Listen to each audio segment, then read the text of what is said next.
Your fingers trail through the lake as your canoe moves deeper into the maze. It's warmer here, the kind of humidity that clings to your neck and makes your clothes feel like they've been kissed by soup. But the plants love it. Everything here breathes dampness. You squint, realizing you've drifted into a place where the chinampas run tighter. The spaces between them narrow enough to reach out and touch both banks at once. This part of the lake didn't always look like this. Long before the Aztecs mastered the chinampa, this valley was a hot mess. Picture it: volcanic basin, high altitude, and a bowl of saltwater lakes with names longer than your grocery list. Texcoco, Xochimilco, Chalco, Zumpango, and Zaltocan. Rain pours in, rivers feed it, but nothing drains out. It's the bathtub of central Mexico, and someone forgot the plug. Some areas were sweet and fresh water. Others so salty you'd have better luck farming on a tortilla chip. The entire valley was prone to flooding, drought, and the occasional oops, we built our temple on a sinkhole kind of problem. And yet people insisted on living here. Why? Because it was a jackpot of resources, fish, birds, reeds, and trade routes. You just had to survive long enough to enjoy it. You in this moment are floating above the site of 1,000 small failures and one big genius move. The Aztecs, well, the Mexica technically weren't the first to try to settle this swamp. Earlier groups had attempted dryland farming along the few fertile patches of land that weren't trying to kill them. Others used basic canal irrigation, but when the Mexica arrived in the 1300s, they were the underdogs. Exiled, laughed at, and stuck in the middle of an island that barely had space for a proper outhouse. So what do you do when the land won't give you anything? You make your own. One of the first major chinampa zones was built in the shallow southern lakes Chalco and Xochimilco. These were the friendlier, sweeter siblings in the lake family with fresh water and less salt. Perfect for gardening. Still dangerous though. The soil was marshy, unstable. Crops drowned. Buildings sank. You once again remember how easy it would be to just disappear into this mud. Like a bad date, it swallows you without a trace. But they didn't disappear. They got organized. Imagine you're part of a labor crew, tired, hungry, and knee-deep in muck. You and a few dozen others wade into the lake with a bundle of sticks. You drive them vertically into the lake bed, forming a rectangle. Then you weave them together with reeds forming walls. You're not building a fence, you're outlining a garden. Next comes the layering. You dredge lake muck. You cut grass. You gather decaying madder branches, fish guts, old corn stalks, probably some mysteries you'd rather not think about. You pile it all in. Layer by layer, it builds up. Eventually, it crests above the water. The whole thing steams with life. This is not just a raised bed. This is land you invented. It took weeks, maybe months. But when it's done, you plant. And that's the beginning. You glance to your right, someone else is doing it all over again. Further ahead, two boys are ferrying reed bundles to the next site. A woman collects lake algae in a shallow basket, humming an old song that probably predates her grandmother. This isn't a construction site, it's a choreography. Once enough chinampas were built, the Mexica expanded outward like a green explosion. Canal grids were drawn, trees planted at the corners of each chinampa to anchor them, ahuejotes, willow trees whose roots grow down and cling to the lake bed like fingers in mud. You pass one now ancient and drooping its branches, trailing in the water like hair. You lean back in the canoe, listening to the creak of the wood, and realize this entire floating neighborhood is alive. Not just with plants and fish, but with design, with memory. Historians still argue whether this was centralized imperial planning or more of a grassroots innovation that just caught on like sourdough baking during a plague. Either way, by the time Tenochtitlan matured into a full-blown empire, chinampas weren't optional, they were everything. Military victories might have won land. Religion might have united the cities, but chinampas, they kept the bellies full, and a fed empire is a dangerous empire. You pass a spot in the canal where the water flows faster, a narrow stretch fed by a diverted spring. It's no accident. The Aztecs rerouted fresh water from surrounding hills, using aqueducts and canals to flush out stagnant pools, nourish their crops, and keep disease in check. That's right. Even in the 15th century, they knew water needed movement. Stagnant water meant mosquitoes, and mosquitoes meant curses. You pause your canoe and stare down into the depths. The water is clear here.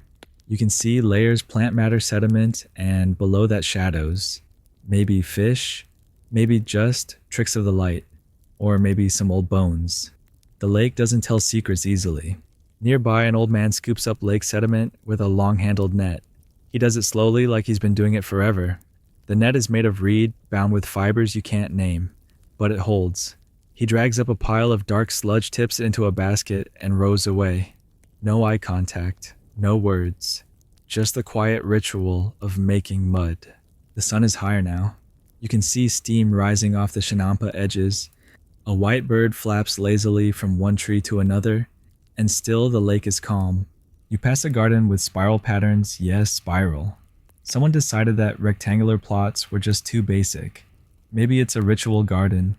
Maybe it's just artistic rebellion. Either way, it's beautiful. Beans coil upward on corn stalks. Squash vines trail between rows shading the soil. It's companion planting in its most Instagrammable form. You try to imagine this place during harvest season, canoes bumping into each other, stacked high with everything from maize and chili peppers to tomatoes, avocados, and amaranth. You don't even have to imagine. A trader just passed you with a load of fresh cilantro. Smells better than most people you've dated. And here's the kicker, they weren't just growing food. They were growing flowers, medicinal herbs, dye plants, and ritual crops. Some chinampas were purely decorative, planted with marigolds and dahlias for offerings and processions. You float past one now bright and almost smug in its beauty. This was farming, yes, but it was also art. And because you're starting to get the patterns, this was also defense. Some scholars believe that the tightly packed Chinampa system helped defend Tenochtitlan. Think about it, an enemy army trying to invade by boat suddenly finds itself lost in a maze of canals, stuck in narrow passages surrounded by hostile gardeners who know every turn. Not exactly a fun day at the office. You almost feel sorry for them. Almost. It's getting hotter. The sun glints off the water and into your eyes. A fish jumps, startled by your shadow. Somewhere a heron shrieks like it just got dumped. You've now seen the skeleton of this miracle, the swamp that fought back, the empire that pushed forward, the layers of sticks, mud, and dreams. But if you want to understand how they made it last, you'll need to stick around for the real secrets. Because coming up, they're going to make mud sing. Hey guys, tonight we drift deep into the heart of an empire that grew its vegetables on water, its cities on islands, and its gardens without a single teaspoon of real soil. You're not walking down dirt roads or strolling through wheat fields tonight. No, you're gliding across still water beneath a pale moon, the air thick with lake mist and the scent of crushed marigold. All around you, rows of floating gardens stretch into the darkness, patchworks of green stitched into the lake itself, bobbing gently with your canoe. It's quiet, too quiet. But then again, you're surrounded by man-made islands built on mud and sticks. The wind whispers across the reeds, and frogs chirp like tiny gossipy grandmothers. You think this is peaceful, until you remember this is also how the Aztecs fed millions of people, using nothing but ingenuity, waterlogged trash, and the occasional canoe full of human waste. You probably wouldn't survive this. Just saying. So before you get comfortable, take a moment to like the video and subscribe, but only if you genuinely enjoy what I do here. And hey, drop your location and local time in the comments. I love seeing where and when you're tuning in from. Now dim the lights, maybe turn on a fan for that soft background hum, and let's ease into tonight's journey together. You don't see the city until you're right on top of it. Tenochtitlan is sleeping behind a wall of soft mist, its temples casting long shadows across the lake. Somewhere out there, pyramids reach toward the stars. But you're not here for gods or gold. You're here for mud. And not just any mud, magical mud. Fertile, stinking, nutrient-rich sludge that feeds an empire one scoop at a time. A man paddles past you in silence. His canoe is loaded with green chilies, bunches of amaranth, and what looks like a recently decapitated fish. He nods at you, no words exchanged. Just the quiet understanding of two people who know this lake grows life and sometimes swallows it. You're floating through the chinampas, the so-called floating gardens of the Aztecs, but they're not actually floating. They're more like giant soggy rafts, tethered to the bottom of the lake with tree roots packed with compost lake muck and plant matter until they became stable, fertile platforms for growing just about everything an empire could need. The reeds tickle the bottom of your canoe as you drift past. Occasionally, a bat flits by overhead. Somewhere in the dark, a duck quacks once and then changes its mind. It's hard to believe this whole thing works. You half expect one of the gardens to collapse, plunging someone into waist-deep fertilizer stew. But they don't. They hold. And they've been holding for centuries. The first ones, according to oral traditions and historians who really enjoy mud, may have started with just a few families. Imagine this: you're trying to farm in the Valley of Mexico, but the land keeps fighting back. Swampy, salty, flood-prone, it's like trying to garden on a soaked mattress. But then someone gets a wild idea. What if you build the land instead?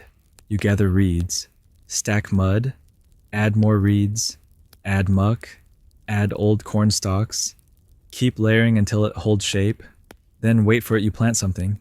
Probably maize, because maize is the Beyonce of ancient crops. Reliable, high yield, and surprisingly good looking. It works. Sort of. Early attempts at chinampa building probably failed more often than they succeeded. The lake water washed them away. The plants died. Someone's canoe ran aground in the middle of the night, and they cursed the gods with a mouthful of algae. But eventually, success. The chinampas not only held, they thrived. In fact, they ended up producing 7 times more food per acre than dryland farming. 7. That's like turning a single pizza into a week of groceries. By the time you're paddling through it now, this is no small village innovation. It's a system. An industrial-scale, eco-sustainable, mud-powered miracle. And it runs like a dream. You pass by canals as neatly arranged as suburban streets. Each garden plot is rectangular, about 30 by 2.5 meters, outlined by wooden posts and willow trees that anchor the whole soggy structure in place. In the early morning mist, they look like floating coffins. Green, thriving coffins. Life on top. Death and rot underneath. Everywhere plants grow as if they're in on the secret. Beans curl up stalks. Tomatoes lean out over the water. Herbs like epizot and amaranth weave together like gossiping neighbors. Occasionally, a gardener appears shirtless, silent, balanced in the mud like it's a dance. He pulls weeds, harvests squash blossoms, tosses a dead fish onto the pile like it's just another tool. The Aztecs didn't use plows here. Why would they? The soil was alive, soft, and constantly replenished by the lake. And then there's the water. Chinampas worked because they were in water. Constant irrigation, natural fertilization from fish, birds, and sediment. Moisture kept the plants cool under the brutal sun. Roots reached deep into the layers of organic material, sucking up nutrients that modern gardeners would kill for. Literally. You'd have to pay extra for this kind of compost at Home Depot. Now imagine this whole thing scaled up. Hundreds of chinampas.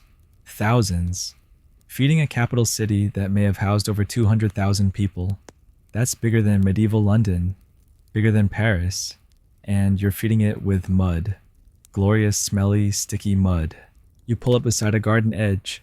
The man tending it gestures for you to come closer. He's old. His eyes are clouded, but his hands know the work.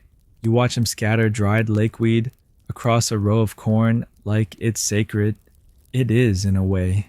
That weed was dragged up by net from the lake bottom before sunrise, black, slimy, and alive with microbes. And this right here is the engine of the empire. Not war, not gold, not pyramids. Gardening. You wouldn't know it from the textbooks. They talk about sacrifice and jaguar knights and Montezuma's feathered headdress. But behind it all, someone had to grow the lunch. The chinampa system produced multiple harvests per year. Multiple. You could plant, grow, and pick 3, sometimes 4 crops annually. Most modern farms don't come close. Some historians even argue the Aztecs invented a kind of proto-hydroponics, not with fancy pumps or LED lights, but with reeds mud and sheer stubbornness.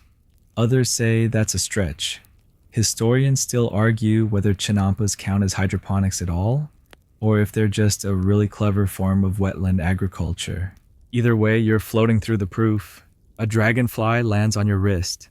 It stays there, doesn't care. You're just another shape in the swamp. The sun begins to rise over the eastern edge of the valley. You see it hit the surface of the water in soft streaks of orange.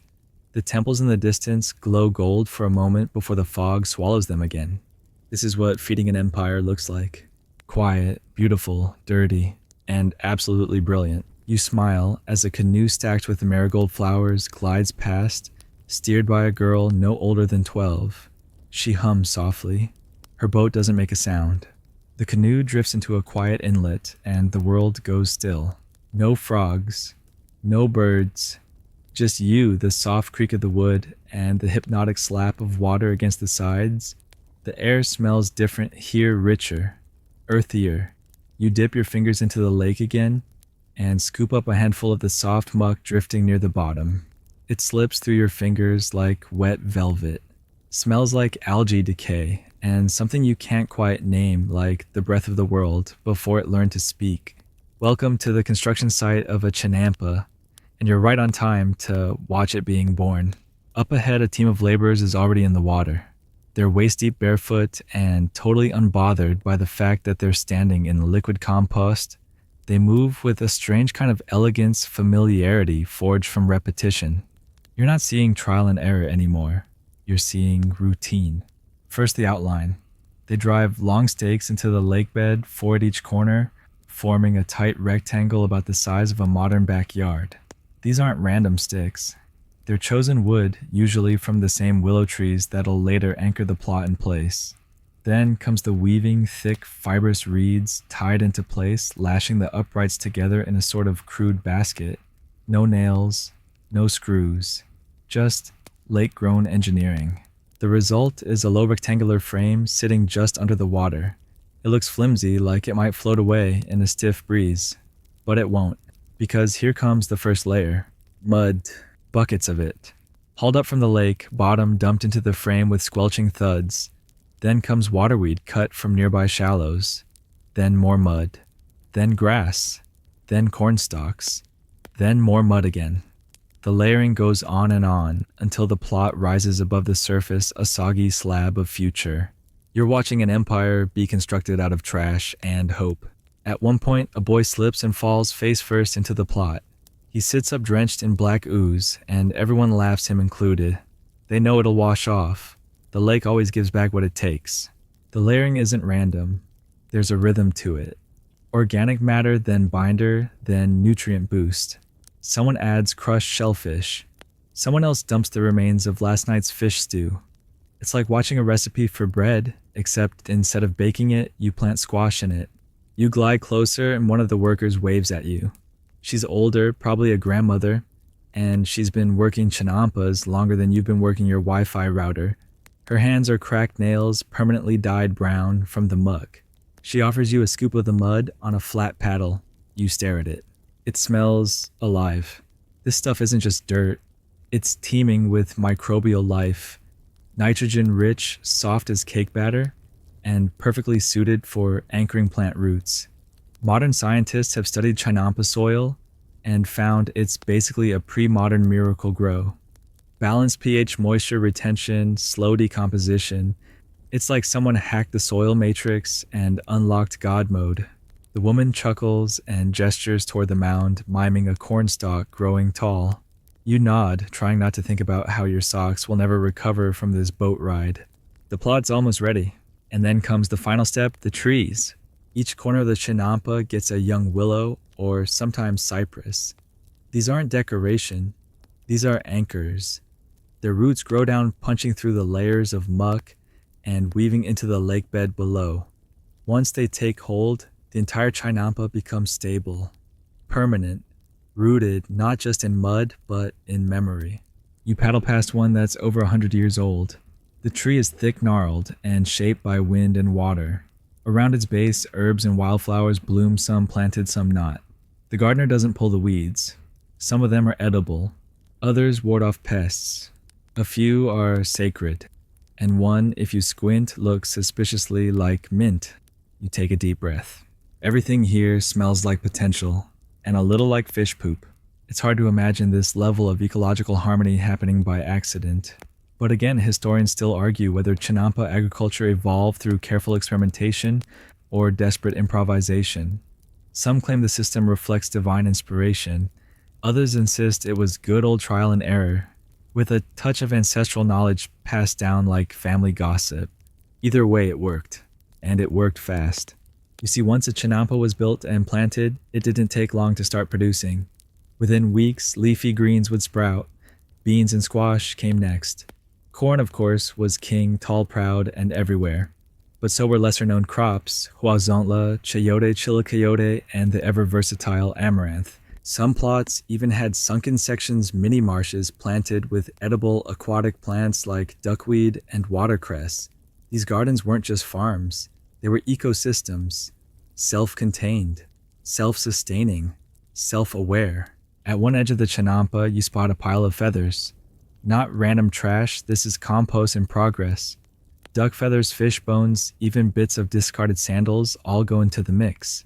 Nothing is wasted, not even the leftovers of a sandal emergency. A teenage girl in a canoe glides past holding a bowl full of crushed eggshells. She sprinkles them across her Chinampa like she's seasoning a pizza. You raise an eyebrow. She shrugs. For calcium, she says, then paddles off. You chuckle. That's the thing about Chinampas, they're not flashy. They don't glitter like gold, but they're smart. Quietly, stubbornly, brilliantly smart. The more you look, the more you realize that each Chinampa is slightly different. Some are long and narrow, others wider. Some are planted edge to edge. Others leave space for flower shade or even ritual offerings. You pass one with a tiny altar in the corner, candles, feathers, and a few coins left under a stone. The gardener must have prayed for a good harvest. You do the same. This is hard work. Even just drifting beside it, you feel tired. The kind of tired that comes from building something with your hands. The kind of tired you earn. And yet there's peace in it. A satisfaction so deep it doesn't need explaining. You look back at the newly built Chinampa. The workers are planting now. Rows of maize, then squash, then beans. And somewhere in between they tuck in herbs and flowers. It's less like planting a field and more like composing a song. The sun is high now. The water sparkles. And for just a moment you forget the empire, the politics, the priests with obsidian knives. You forget war and sacrifice and prophecy. All that matters is the garden, a plot of mud and dreams built by hand, held together by sticks and hope. And it will grow. 'Cause it always has. The first thing you notice is the smell. It's rich, earthy, pungent in a way that makes your nose wrinkle, and yet it's comforting. Like a greenhouse crossed with a compost bin that really knows what it's doing. You lean over the edge of your canoe and scoop up a palmful of lake bottom sludge. It oozes through your fingers, slick and silken, and it sparkles in the morning light, with tiny flecks of mica and a crushed shell. This isn't just muck. This is Aztec super soil. The secret, it turns out, wasn't in the plants. It was in the mud. You look around. All these Chinampas, lush layered and teeming with life, are floating on a foundation of magic goop dredged from the lake. But not all mud is created equal. This stuff, it's basically the love child of compost fertilizer and mineral spa treatment. You'd almost spread it on toast if it didn't reek like swamp sushi. Back then, nobody had chemical fertilizers. There were no tractors, no irrigation systems run by timers, no weather apps telling you when to plant. All they had was knowledge passed down in calloused hands and this glorious muck. The Aztecs knew exactly where to dig. Near reed beds, under floating algae mats, in the shallows where bird droppings gathered. What they pulled up wasn't just mud, it was nutrient gold. Rich in nitrogen, phosphorus, potassium, and things modern gardeners write love songs about. It was soft, pliable, full of organic matter, and most importantly, it held water like a sponge. And when you're farming in a valley that can't decide if it's a desert or a fish bowl, water retention matters. You watch a man dredge up a fresh pile now. His canoe rocks slightly as he lowers a basket tied to a stick. He drags it along the lake bed, pulling up layer after layer of black gold. Every so often, he stops, smells it, and nods in approval. You wonder what he's sniffing for. Ammonia decay, the subtle scent of a future bumper crop.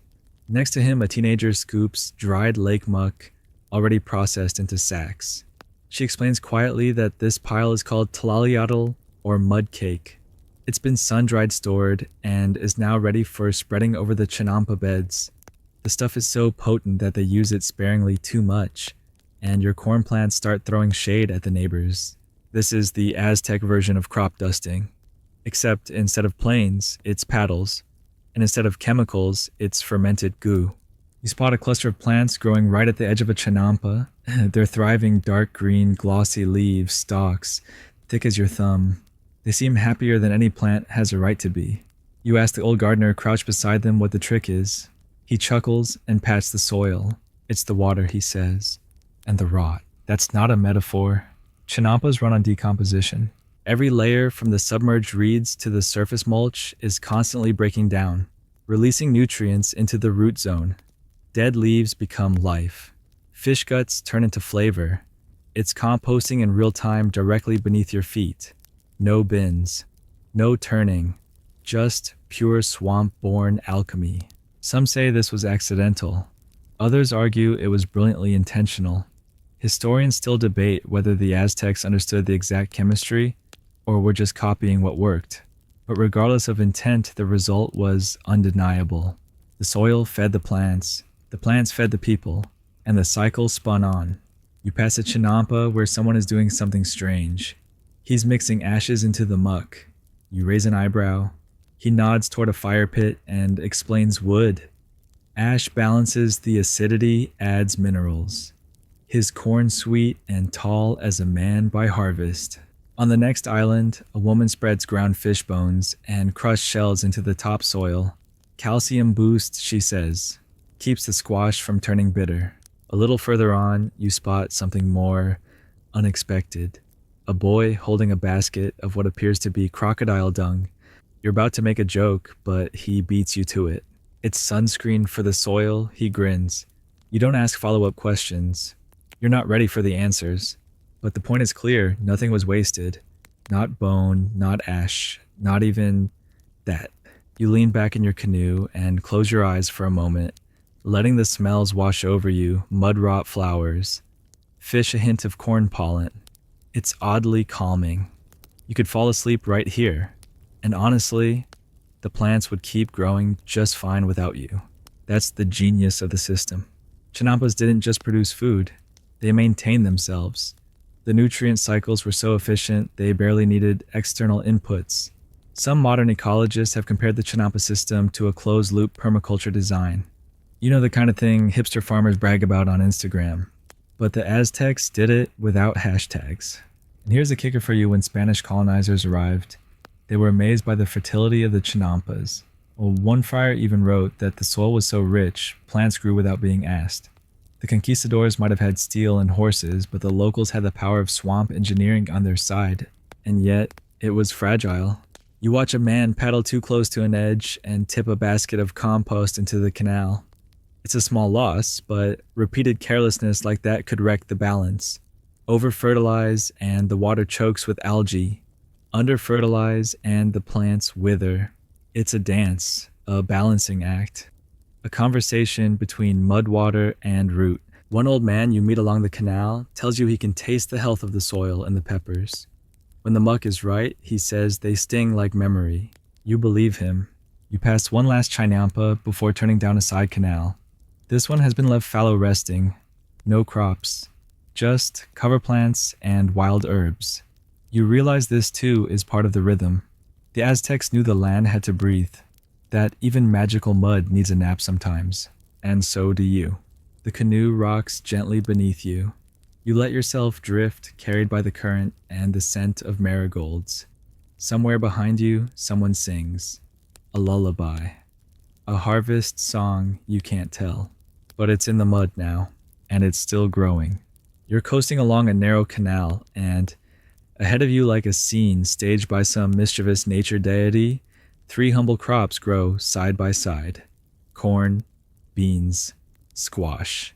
They look ordinary, familiar, the kind of plants you'd pass by at a roadside market without a second glance. But here, under the open sky and over beds of sacred mud, they're not just vegetables. They're the three sisters, and they're whispering secrets to one another. You glide in close, barely disturbing the water. The corn stands tall, stately, almost arrogant. The beans twine upward like gossip, clinging to the corn with desperate affection. And the squash sprawls at their feet like a lazy cat, broad leaves shading the soil and claiming space no weed dares challenge. This right here is ancient companion planting at its finest, a biological alliance forged long before science had the vocabulary to explain it. It's the horticultural version of a sitcom, three wildly different personalities sharing one apartment and somehow making it work. You lean forward in your canoe. Corn provides the vertical spine, the structure. It shoots up tall and stiff, giving beans a ladder to climb. Beans in turn are generous. They fix nitrogen in the soil, feeding not just themselves but their roommates. And squash is the bouncer. Its sprawling vines shade the soil, conserve moisture, and block out unwanted guests. Together, they create a microclimate, an ecosystem, a tiny leafy utopia. And they do it without drama. You reach out and touch a squash leaf. It's prickly, protective, no nonsense, like your grandmother in vegetable form. The Aztecs didn't just stumble onto this trio, they curated it, fine-tuned it, planted it over and over again until the rhythm of the three became the heartbeat of the Chinampas. Maize, beans, squash, the culinary holy trinity of Mesoamerica. If you were lucky, they'd be joined by chili peppers, amaranth, or tomatoes. But those three always together, always. It wasn't just about yield either, it was about nutrition. Corn gave carbs, beans gave protein, squash offered vitamins and fiber. This wasn't just survival food, it was a complete diet. Balanced, reliable, and, let's be honest, better than whatever your fridge currently holds. You pass a woman planting with a wooden dibble stick. She moves slowly with intention, first the corn in little holes a pace apart. Then, as the stalks emerge days later, she tucks beans around them. Finally, she circles back and lays down the squash. No spreadsheets, no weather apps. Just timing passed from one calloused hand to another. You're watching a choreography that's been performed for generations. You try to imagine doing this yourself. The planning, the patience, the complete lack of pesticides, the horror. But she makes it look effortless, and she's not alone. Further along the Chinampa, a group of children weed between the plants. They're careful not to disrupt the beans' delicate vines. One of them holds up a worm triumphantly before tossing it back into the muck with a grin. You smile. Even the pests have a role here. One boy notices your canoe and paddles closer. He offers you a piece of roasted squash wrapped in a corn husk. You take it tentatively. It's sweet, soft, earthy. You nod your thanks. He paddles away without a word back to his garden. This is life on the Chinampa Grow Share Repeat. And if you think this is all idyllic simplicity, don't be fooled. The Aztecs weren't quaint gardeners. They were agricultural engineers. Every inch of space was maximized. Vertical crops, edges stacked with herbs, aquatic plants on the canal banks, nothing wasted. One Chinampa you pass even has a little pen for ducks. They eat pests, fertilize the water, and occasionally become dinner. It's a win-win-win. The three sisters, meanwhile, just keep growing. And their story runs deeper than farming. They were embedded in Aztec cosmology. Corn was sacred, literally a gift from the gods. Some legends even say humans were made from maize dough. So when you plant corn, you're not just farming. You're invoking your ancestors. Beans, on the other hand, were humble. Workhorse food. Unassuming. But without them, the protein deficit would be catastrophic. They kept muscles strong and warriors ready. And squash, it was practical and ornamental. Its seeds prized its blossoms used in soups, and its shells sometimes carved into bowls or rattles. Together they fed families, supported armies, pleased gods. You think about your own meals, quick modern, often microwaved, and you wonder what it means to eat food born of such care. Food grown from shared roots, food that relies on cooperation to even exist. Historians still argue whether the Aztecs learned this planting method from earlier groups or developed it independently. Some trace it to the Olmecs, others to the Maya, but everyone agrees the Mexica perfected it. On Chinampas, the three sisters weren't just planted, they were curated, blended, optimized, and sometimes innovated. You spot a variation. Instead of beans, there's amaranth. Purple glittering in the sun, its tiny grains packed with protein, and its leaves edible too. Not a sister maybe, but a beloved cousin. The kind who shows up at the harvest festival and never leaves. In one shady patch, the corn is shorter. A different variety, perhaps, or planted late. But the beans seem happier there, curling and curling, forming green tendrils that reach across the row like slow-motion lightning. You start to see the metaphors everywhere. Corn as ambition, beans as loyalty, squash as protection. It's no wonder these plants became characters in myths. In some tales, they argue. In others, they marry. But always, they return to the soil, together, inseparable, essential. You glance up. A bird lands on a cornstalk and balances there like a circus act. It pecks once, tilts its head, and flies off. The stalk sways, but doesn't break. Resilient, just like the garden. Your canoe drifts again, moving past one last chinampa, before the canal widens. You see new seedlings being planted, tiny green fingers poking through the mud, unaware of the empire they support. And behind you, the three sisters lean into each other in silence, still growing, still holding on. You find yourself drifting into the outskirts of the chinampa zone, where things get a little weirder. This isn't the neat, symmetrical garden grid you saw earlier. The canals here twist like lazy serpents. The chinampas are crooked, overgrown in parts, planted with things you don't quite recognize. And the gardeners, older, slower, less concerned with order, more concerned with results. Welcome to the experimental zone, the mad scientist corner of the Aztec agricultural world. One gardener waves you over. He's got a gray braid down his back and a hat made of dried corn husks. His chinampa looks less like a garden and more like a potion lab. Herbs everywhere, vines you can't name, some kind of moss growing up the trunks of the trees. He's holding a handful of tepezcohuite bark used for wound healing. He drops it into a clay jar full of steeping liquid and grins at you, revealing a single gold tooth. "This is the garden that keeps the others alive," he says. And you realize not all chinampas were about food. Some were apothecaries. Some were seed banks. Some were set aside just for herbs with ceremonial or medicinal uses. You pass plots of epazal, good for digestion, tlaquepatli, a remedy for infections, and something that smells suspiciously like the original ancestor of vapor rub. The Aztecs had an entire medical system based on plants, and chinampas were their pharmacies. You watch an old woman crush dried leaves into powder with a stone. She mixes it with a bit of duck fat and smears it on a small clay dish. "For burns," she mutters. A boy beside her rubs the same mixture on a scratch and winces. She nods approvingly. Pain means it's working. You drift further along and begin to notice the plant layouts have shifted. Less corn, more diversity. Plants are grouped not by type but by function.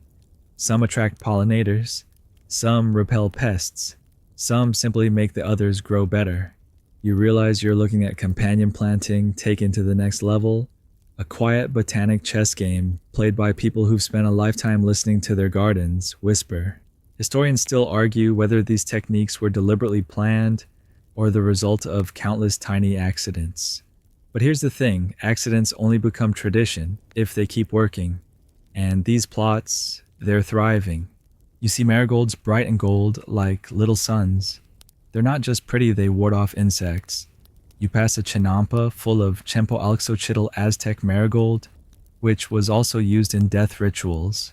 The flowers serve dual duty, keeping aphids off your beans and pleasing the spirits of your dead Aunt Teka. There's humor in that. As you drift, you hear the buzzing before you see the hives. Bees, kept not in wooden boxes but hollowed logs. Gourds even carve stones. The Aztecs didn't domesticate bees in the modern sense, but they encouraged them. The air here is thick with movement. A woman walks by with arms full of blossoms, brushing away a few curious bees without blinking. You spot a strange pale plant growing in partial shade toloch, a hallucinogen used in rituals. Not for dinner, for visions. A reminder that chinampas didn't just nourish the body, they fed the spirit. And the spirit, in Aztec worldview, was everything. You reach a quiet garden where no one is working, just a simple altar at the edge, smooth stones, a handful of copal incense, a small bowl of water reflecting the clouds. The plants here are all white lilies, wild garlic flowers, a type of pale cucumber. The silence feels intentional. This was a sacred chinampa, used for offerings, rituals, maybe even burials. Historians still argue whether elite families had their own ritual plots, or if these gardens belonged to the priesthood. But one thing's clear, this wasn't your average taco garden. And yet it still grows, quiet, intentional, full of meaning. You float further on and the wind shifts. Now the air is filled with something sharp and spicy chili peppers. You're passing a spiced chinampa and it's glorious. Rows of chilhuacal Pekin and other fire bombs of flavor. The gardener tending them has a bandana over his mouth. You can see why. One good gust and your nose is crying. But chili was more than flavor, it was medicine. A deterrent, a preservative, a trade good. Some even say it was used in warfare, not just on food, but in smoke bombs to disorient enemies. Imagine dying because someone hotboxed your lungs with habanero steam. It's here that you realize the chinampas weren't just producing what was necessary. They were producing everything. The diversity was staggering.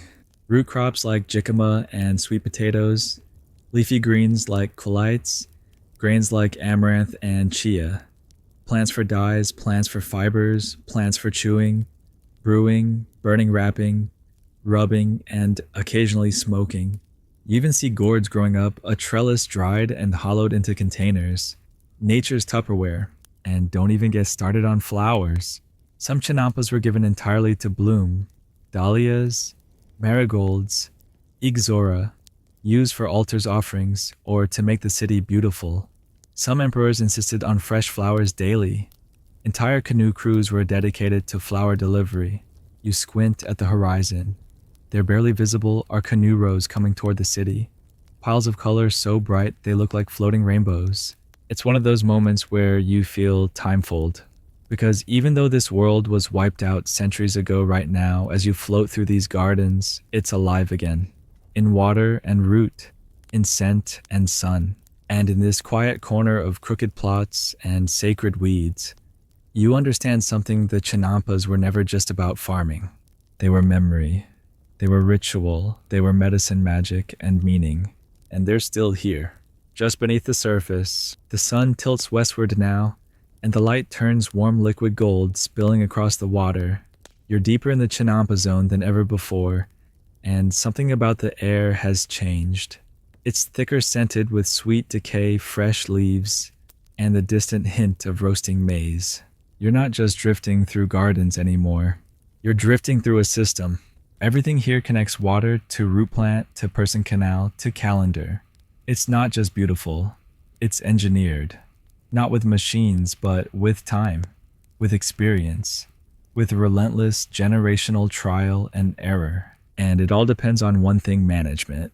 You float into a broader canal and immediately see the difference. This isn't wild and overgrown.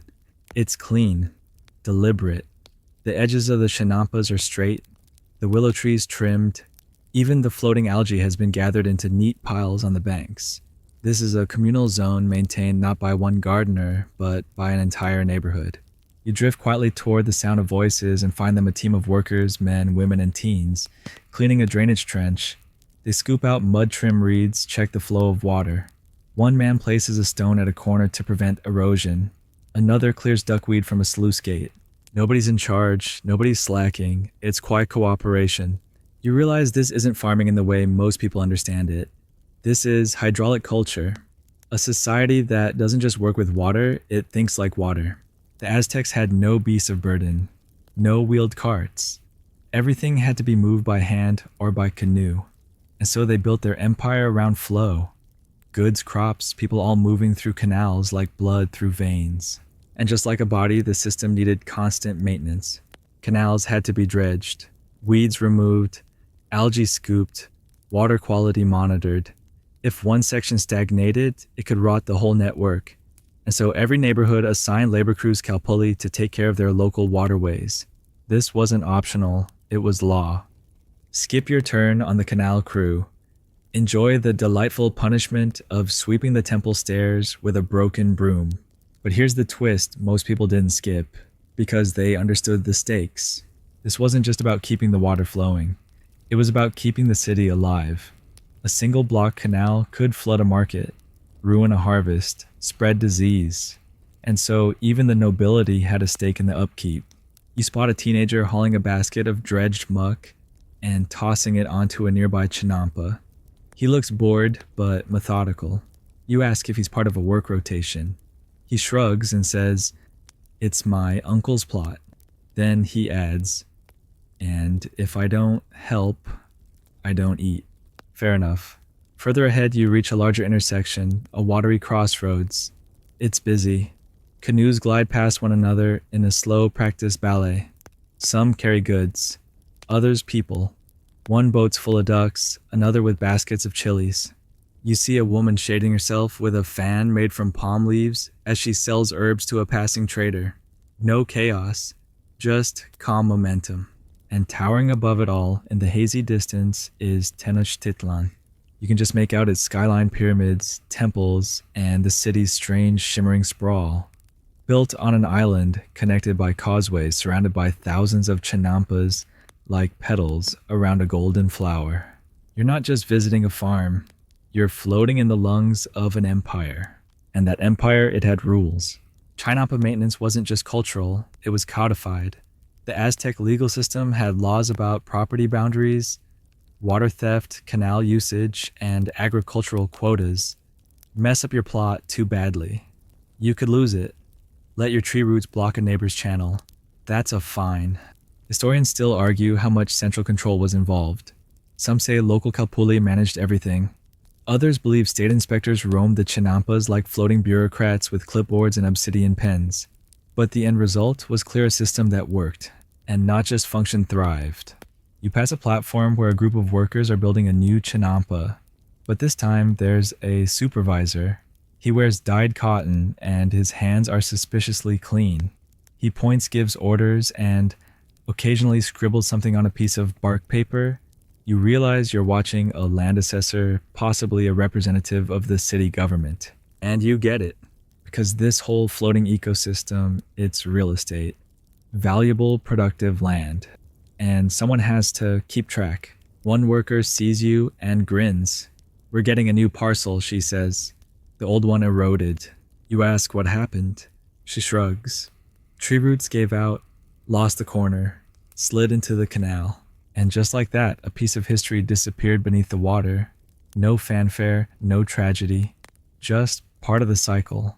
Land was always shifting here. Edges softened by time, reinforced by will. You spot bundles of reeds lashed to the banks, acting like ancient sandbags. Elsewhere, stone embankments have been built small retaining walls, hauled in canoe loads at a time. It's also adaptive. Not rigid, not fragile, fluid. And the people they move like water too, always adjusting, replanting, rebuilding. You drift again this time into a quieter section. The chinampas are less active, fewer crops, fewer people, but you see signs of life, abandoned tools, footprints in the mud, half-dug drainage channels. This area, someone tells you, is resting, like crop rotation in slow motion. The soil is given time to breathe. The canals are allowed to settle, and then when the time is right, the plots will be reborn. Because even the best systems know when to pause. And somehow floating in this quiet, surrounded by willow trees and the ghost of activity, you begin to understand this wasn't just infrastructure. This was philosophy. The Aztecs didn't just build gardens. They built a worldview, one that flowed, adapted, healed itself. You hear a voice behind you, singing softly a work chant. You turn and see a woman dragging a net full of floating weeds, her face calm, her hands steady. She smiles as she passes. "We take care of the water," she says, "and it takes care of us." you believe her. Because here, beneath the shadow of pyramids and prophecy, the empire didn't rise by war alone. It rose on mud roots and rhythm, and somehow, in the golden hush of a late afternoon canal, it still beats. You wake from a light doze to the sound of paddles slicing water. It's early now, maybe dawn, and everything is draped in silver mist. The chinampas emerge slowly around you like islands rising from a dream. You rub your eyes. You're still floating still in the heart of this watery world. But something feels different. It's harvest day. Ahead of you, canoes glide between plots.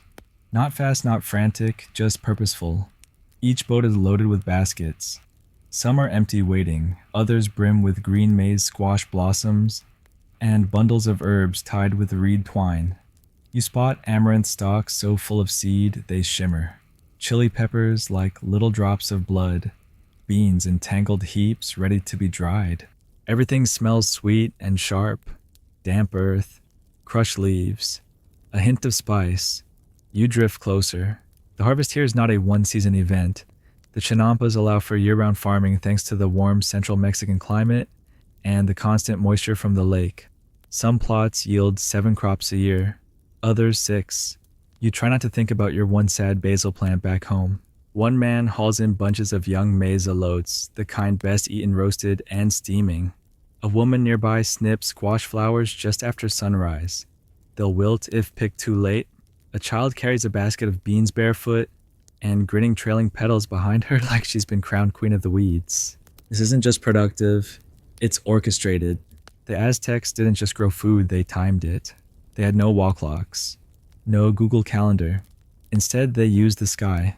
The Tonalpohualli, a 260-day ritual calendar, and the Xiuhpohualli, the 365-day solar calendar together, told them everything they needed: when to plant, when to water, when to gather, when to rest. And the farmers knew those cycles like they knew their own bones. You watch a man kneel and kiss the soil after pulling the season's first ear of maize. He murmurs something, a prayer maybe, or a thank you. He places the corn gently in a basket lined with fresh leaves as if it's not food but treasure, which in a way it is. The Aztecs didn't take their harvest for granted. Maize, their most sacred crop, was considered a literal gift from the gods. One myth tells of the god Quetzalcoatl burrowing deep into the mountains to steal corn from hidden caves. Another says that people were made from dough, part maize, part divine breath. So when the first ears were picked, they weren't eaten right away. They were offered. You spot an altar at the edge of a hinampa. Simple stones, a few feathers, a handful of maize, and a bowl of water reflecting the pale sky. Someone has left chili peppers shaped into a spiral. Rituals, even small ones, mark the harvest. Gratitude woven into every step. You float past a canoe laden with herbs. The woman paddling it wears a crown of flowers. She explains casually that she's delivering a harvest bouquet to a midwife in the city. The herbs are symbolic, healing fertility growth. You ask if the midwife is expecting a child. The woman shrugs. No, but something always grows. You paddle on. Further ahead, a group of youths are stringing chili peppers to dry. They laugh, toss a few into each other's baskets, and occasionally steal bites of roasted squash from a shared gourd bowl. One drops a pepper into the canal and shrugs. There's plenty more, because the chinampas are excessive in the best possible way. Even in lean times, they produce. Even in droughts, they persist. That's the magic of constant water-layered soil and a growing season that never really ends. And because of this abundance, the Aztecs developed one of the most sophisticated agricultural economies in the world. Harvest wasn't just about survival, it was about trade. You spot a canoe headed toward the city, piled high with produce.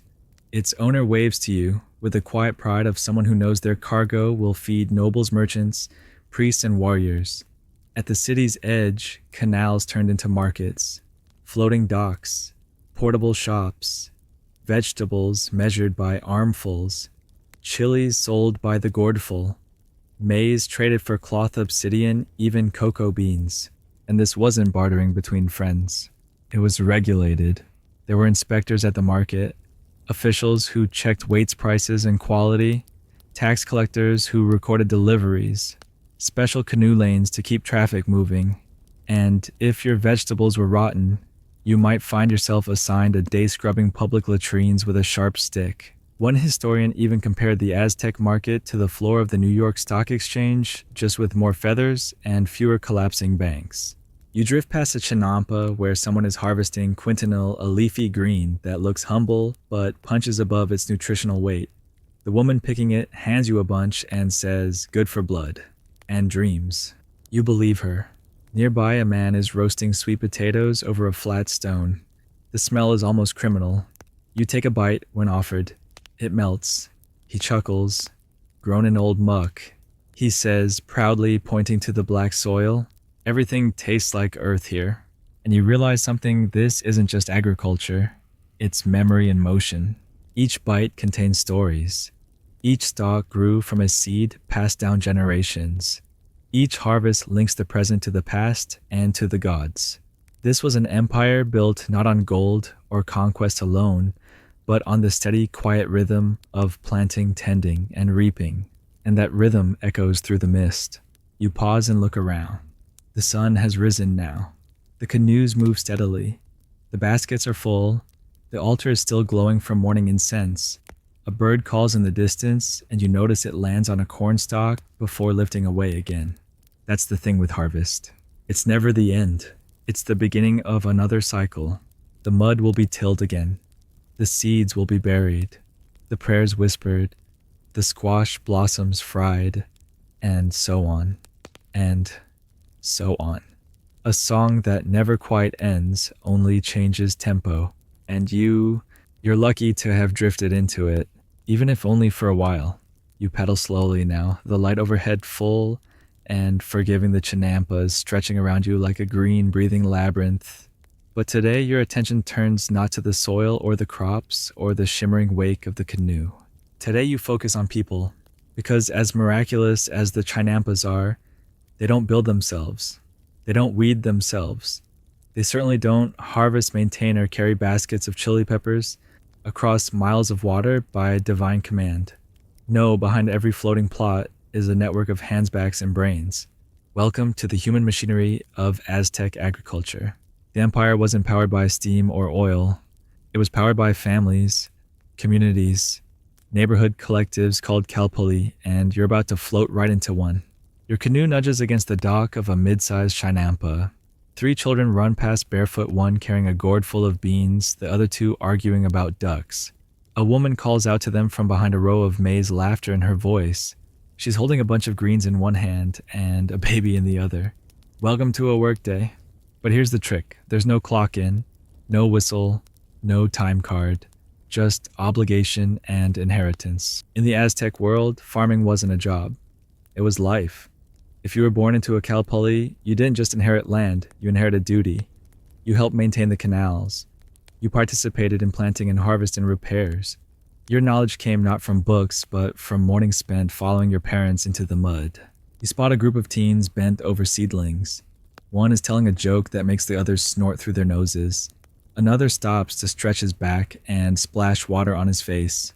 They look like any group of high schoolers, but their movements are skilled, their timing instinctual. They've done this before, probably every season since they could walk. In a corner, a man is carving a new paddle. Another is weaving a basket from reeds. You realize the system doesn't just grow food, it grows craftsmen. Skills passed from elder to youth, weaving tool-making, seed-saving irrigation. And then there's the women. You notice them everywhere now, kneeling in squash rows, cooking over clay griddles, sorting beans by hand with impossible speed. The public world of the Aztec Empire, priests, warriors, rulers may have been male-dominated, but here in the chinampas, women are architects of continuity. You drift past a woman in her 40s spreading dried mud cake over her maize roots. She's humming something low, rhythmic. You ask what she's singing.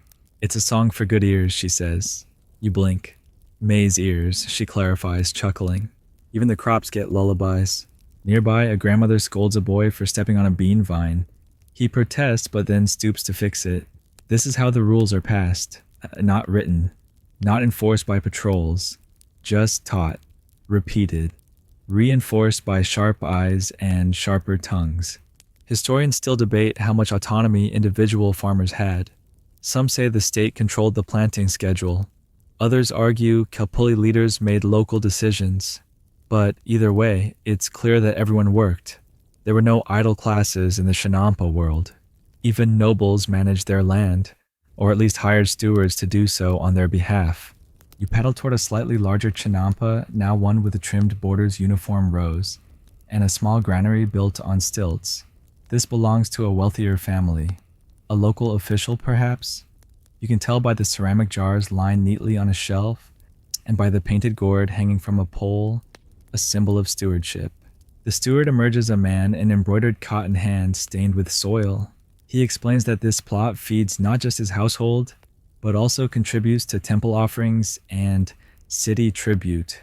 We grow for the gods, he says. That's not just metaphor. Certain Chinampas were assigned to support temple economies. Their produce went directly to priest ceremonies and festivals. Some even specialized in sacred crops, flowers for rituals, white maize for offering specific herbs for purification rites. You start to understand how deeply intertwined the agricultural and spiritual lives of the people were. Farming wasn't just food, it was service, worship, a form of prayer done with dirty fingernails and sunburnt forearms. And because of this, the knowledge had to be protected. You watch a girl, maybe 10 years old, carefully planting a chili seed. Her hands move just like her mother's. She doesn't look up, doesn't rush. You realize she's been watching this process since infancy. Her education didn't begin in school. It began in the rows. Some say the Aztecs had formal schools for noble children, and they did, but practical education happened on the Chinampa through repetition, observation, correction, and patience. You spot a boy paddling a canoe with his grandfather. They're checking the water depth along the canal edge. Every few feet, the elder drops a stick, marks the mud line, and grunts. The boy nods solemnly and adjusts a little flag tied to a willow post. This is data collection 15th century style. The boy won't forget this. He'll teach it to his grandson one day, and the canal will flow a little better for it. You hear a splash. A dog's jumped into the water, chasing a frog. Children shriek in delight. A woman shouts from a few plots over, and in that single chaotic moment, the world feels alive. You breathe it in. The system works not just because of clever design, but because of people. Generations of bodies, brains, and sweat. Families that pass down seeds as carefully as stories. Neighborhoods that understood their land the way a musician understands her instrument. And all of it, every vine, every canoe, every chant, hummed to the corn, is part of a greater tapestry. A city of floating gardens. An empire of humble labor. A civilization rooted not just in conquest or ceremony, but in the quiet discipline of daily care. And somehow it's still growing. Right here, right now. It's midday now. The air shimmers slightly heavy with warmth, the way it does when the sun decides it wants to melt time into syrup. Your canoe glides lazily past a sleeping duck, 2 turtles sunbathing on a log, and a man napping under a lean-to with a straw hat pulled over his face. You nod in silent respect. That right there is the Aztec version of self-care. But even as the surface stills, the system underneath is never asleep. You're about to witness what might be the least glamorous, yet most critical component of the Chinampa miracle soil building. Yes, friend. Today we wade deep into the gloriously squishy world of Aztec mud maintenance. It all starts, as so many great agricultural innovations do, with a problem. Chinampa's floating gardens, though they may be, aren't actually floating. Not like rafts. They're anchored platforms built atop layers of reeds, branches, and soil. And that soil, it sinks, washes away, gets depleted. The water nourishes, yes, but it also erodes. And so the Aztecs had a solution so genius, so circular, so environmentally smug, it could make a permaculture guru weep. They grew soil. You drift toward a worker holding up a basket from the canal bed. It's dripping heavy black as ink. He dumps it onto a plot edge, and the smell hits you earthy, rich, a little swampy. This is lake muck, or tlalpanali, the secret sauce of Chinampa farming. And here's the kicker, they didn't just scrape up mud at random. Oh no. They had designated mud banks known as apontolas, where silt collected naturally from current shifts and canal maintenance. These were dredged regularly and redistributed by hand. Think of them as Aztec compost depots with a little added funk. You watch as the worker adds the muck to a growing mound, layering it with dry lake weeds, kitchen ash, and a sprinkle of what looks suspiciously like fish bones. Because yes, Aztecs weren't squeamish. They composted everything. Rotten food, animal remains, human waste in some cases. They understood that soil wasn't just dirt, it was alive, full of microbial drama, and like any good drama, it needed fuel. And the result, Tlaupali black earth, rich and aerated, so fertile, it could make a cornstalk grow out of your sandal if you stood still too long. You reach a chinampa where an elder is kneeling beside a plot that's been scraped nearly bare. She's rotating the soil layers, turning the old matter under, smoothing the top with her palm, then patting it with a kind of maternal finality. You ask her how she knows when the soil's done. She points to her nose, then to a small flowering weed, then says it listens if you listen first. Not entirely helpful, but profoundly poetic. This isn't just soil management, it's soil companionship. Historians still debate whether the Aztecs had formal knowledge of microbiology. Spoiler, they didn't. But their observational science was so precise, it bordered on prophetic. They knew when to rest the soil, when to dredge, when to add groundfish or burnt shell to adjust acidity. You spot one farmer dusting his maize rows with crushed snail shell natural calcium. Another buries old chili plants under new beans nitrogen cycling. And over there, a man lovingly stroking a pile of drying lake muck like it's a sleepy cat. You give him some space. Even the plot layout served the soil. The raised beds allowed water to seep in from all sides, keeping the roots moist without drowning them. And as the water rose and fell with the seasons, so too did the soil. Eroded, rebuilt, compressed, aerated. There's something deeply spiritual about a civilization that chooses to listen to mud. You drift to a quiet corner and notice a strange pattern plots entirely covered in low grass. No crops, no reeds, just grass. A young boy tells you these are resting beds, left alone for a season, sometimes longer. The roots hold the soil in place, the worms get busy, and the beds heal. So even here, the land gets a vacation. You wonder how many modern cities would survive if their food systems took time off. You glance at the boy again. He's placing crushed eggshells into a small dugout hollow. My grandma says the corn likes the crunch, he explains. You believe him. As you glide deeper, you find entire soil nurseries, mini chinampas, not for crops, but for muck and mulch. The workers here are like chefs blending the perfect loam recipes. One plot's got more ashes, another fish guts, another smells disturbingly like fermented mushrooms. But the maize growing there is as tall as your canoe. You even spot a chinampa dedicated to growing worms. Yes, earthworms, the unsung engineers of agriculture. Kids giggle as they scoop handfuls into baskets and drop them like treasures onto the plots. It's weirdly beautiful, because every system, every empire needs its janitors, and down in the dirt, that's what worms are. There's something deeply humbling about all this. For all the pyramids and rituals, the empire of Tenochtitlan was rooted literally in muck. The daily backbreaking labor of hauling sludge, stirring rot, and coaxing life from decay. You think back to the grand temples in the distance, the rulers, the warriors, the priests. But here among the paddles and the wheelbarrows of slime is the real power. The quiet, squishy infrastructure of a world that refuses to collapse. One woman wipes sweat from her brow and grins. She points at your canoe. You want some for your house. You laugh, politely decline, paddle onward. But in your head, if your balcony basil plant had just one spoonful of Aztec Tlaupali, it would probably declare itself king of the neighborhood. It's midday now. The air shimmers slightly heavy with warmth, the way it does when the sun decides it wants to melt time into syrup. Your canoe glides lazily past a sleeping duck, 2 turtles sunbathing on a log, and a man napping under a lean-to with a straw hat pulled over his face. You nod in silent respect. That right there is the Aztec version of self-care. But even as the surface stills, the system underneath is never asleep. You're about to witness what might be the least glamorous, yet most critical component of the Chinampa miracle soil building.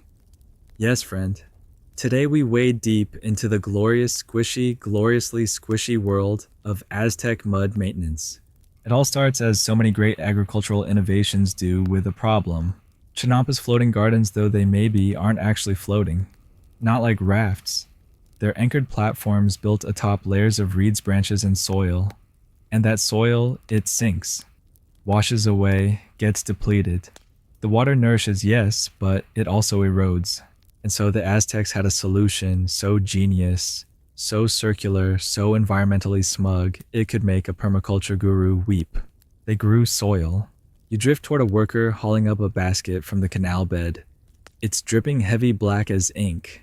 He dumps it onto a plot edge, and the smell hits you earthy rich, a little swampy. This is lake muck, or tlalpanali, the secret sauce of Chinampa farming. And here's the kicker, they didn't just scrape up mud at random. Oh no. They had designated mud banks known as apantalas, where silt collected naturally from current shifts and canal maintenance. These were dredged regularly and redistributed by hand. Think of them as Aztec compost depots with a little added funk.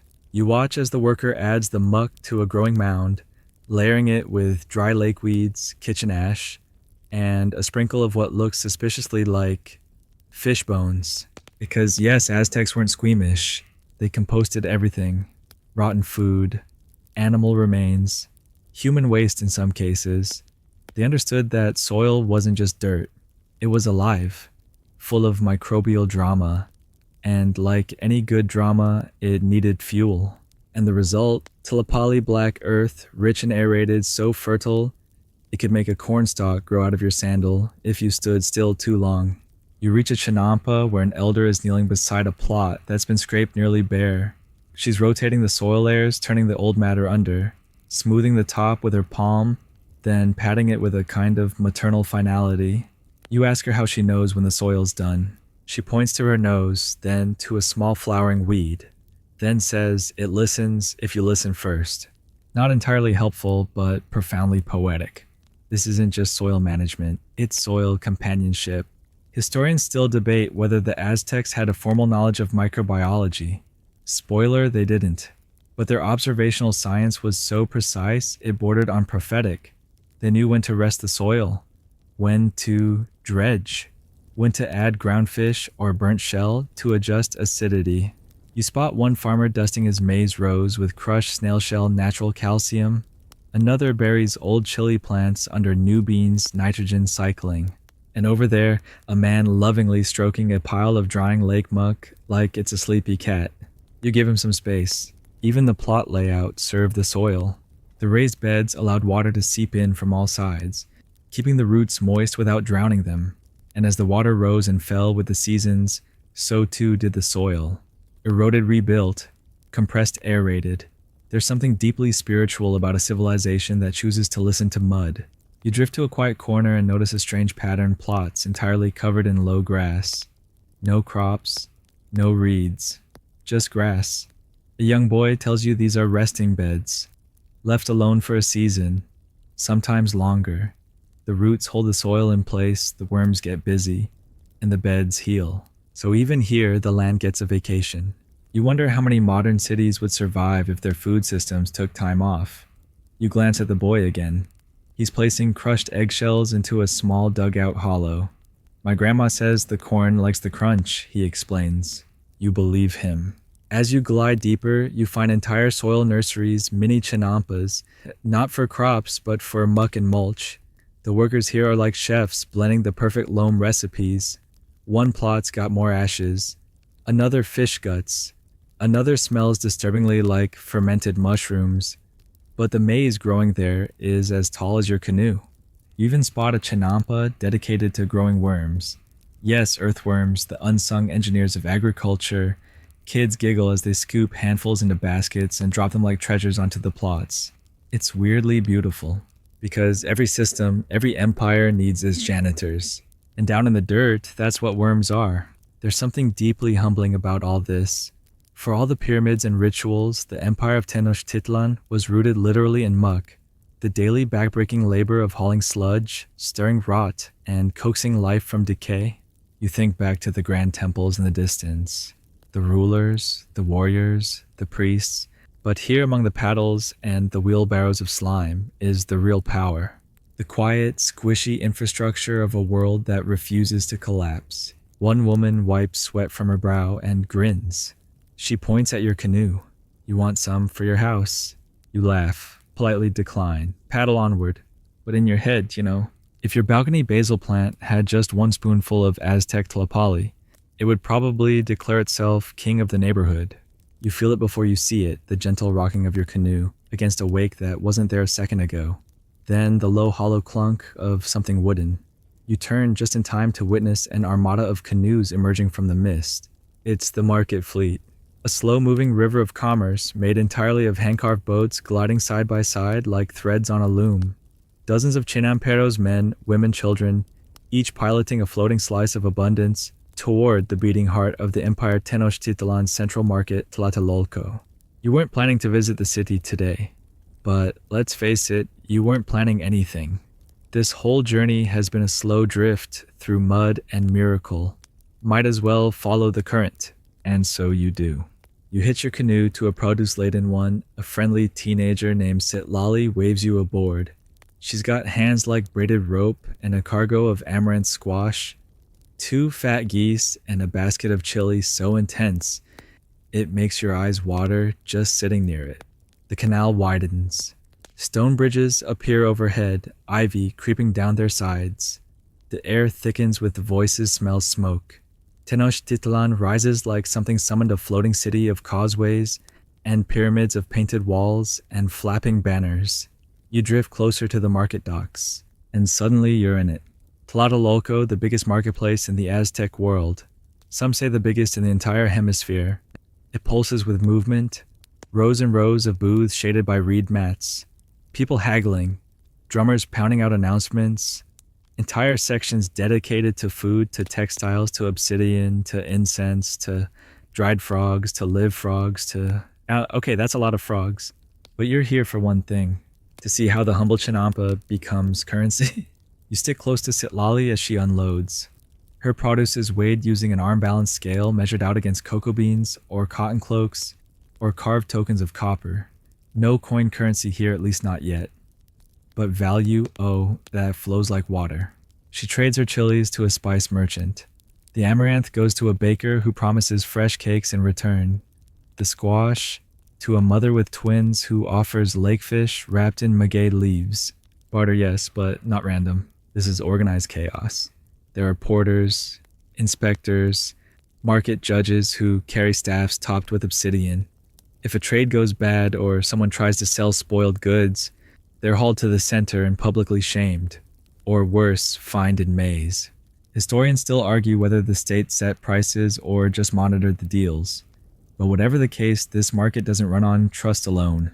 It runs on reputation. You pass a stall selling nothing but chinampa tools, reed baskets, obsidian blades, digging sticks, paddle polish. Yes, that's a thing. And little clay amulets to bless your plot. Across the way, someone's selling miniature chinampas, tiny palm-sized replicas complete with toy maize stalks. For the kids, you assume. But they're beautiful. You consider buying one. Chitlali disappears briefly and returns with tamales still hot, wrapped in maize leaves stuffed with squash blossom and wild herbs. She hands you one without a word. You take a bite and forget what century you're in. This right here is the reward of labor. But it's more than that. This market is not just a place to get dinner. It's a place where the Empire's food system becomes visible. Each canoe is a story. Each transaction a link in the chain between muddy roots and golden pyramids. And while the warriors get poems and the priests get sculptures, these chinampa farmers, they get lines, long ones, because everyone wants their produce. You watch nobles send their stewards to negotiate bulk maize contracts, temple servants gathering bundles of flowers, foreign merchants trading turquoise for crates of chili, and, most amusingly, a group of young boys in full warrior paint trying to get a discount on roasted sweet potatoes by claiming they're on official business. The seller gives them a half price and a slap on the shoulder. They run off grinning. Further in, you spot a government recorder seated under a canopy marking deliveries onto a scroll of amate bark paper. Sitlali nods toward him. That's the tribute scribe, she whispers. He counts what each Kalpuli sends. Because yes, in addition to trading, a portion of each harvest goes to the state. This is not optional. Each neighborhood or family group has tribute obligations, maize quotas, herb bundles, beans, chili, fruit. The scribe records it. If your numbers are low, too often expect a visit from a tax enforcer. Or worse, a reassignment to less desirable work, like being a nighttime canal mosquito scooper. That might not be real, but it sounds like it should be. You drift through the stalls, the pace of the place somehow frantic and graceful at once. A man sings to attract customers. A girl tosses dried beans into the air and catches them in a gourd. A monkey tethered loosely tries to steal a banana from a display. You ask Sitalali if this happens every day. She laughs. Of course, every 5 days it's bigger. But we trade every day. The city has to eat. And that's the quiet truth of the empire. Tenochtitlan was a miracle of engineering, architecture, and religion, but it was fed by boats. Thousands of them, day after day, from dawn until dusk. Each one loaded with squash maize, beans, fish chilies, flowers, rowed by calloused hands, navigated by memory, and driven not by taxes or priests or war, but by the need to feed. As you prepare to leave, Sitlali ties up her canoe and waves you off. If you come back next week, she says, we'll have mushrooms and tamarind. Maybe tomatoes too. If the weather listens, you thank her. Slide back into your own canoe, push away from the dock. And as the sounds of Tlatelolco fade behind you, the drums, the trade, calls, the laughter, you realize you've just witnessed something rare. A food system that worked. Not perfectly, not without sweat, but it fed hundreds of thousands. It balanced ritual and regulation, family and empire, and all of it rested on those narrow strips of soil stitched into the lake like floating fingerprints. Chinampas were not just farms, they were lifelines, and today you followed one all the way into the empire's heart. You paddle away from the bustle of Tlatelolco, drifting once more into the slow rhythm of the Chinampa canals. Behind you, the sounds of trade and voices become echoes. The water is calm again. The ducks have returned to their floating nap stations. Somewhere someone's playing a flute so soft it feels like mist on your skin. But now your attention drifts to something else, something quieter, something older than even the Chinampas themselves, the plants. Because yes, there's maize beans, squash, your faithful friends, the Mesoamerican trio. But the deeper you go into these fields, the more you realize this isn't just farming. It's botanical symphony. Let's start with the big names. The Aztecs didn't just grow food for the market. They grew food for function. Every chinampa was a layered garden of nutrition, medicine, ritual, and preservation. You drift past a row of amaranth tall, elegant stalks with crimson plumes. This wasn't just breakfast cereal. Amaranth was sacred.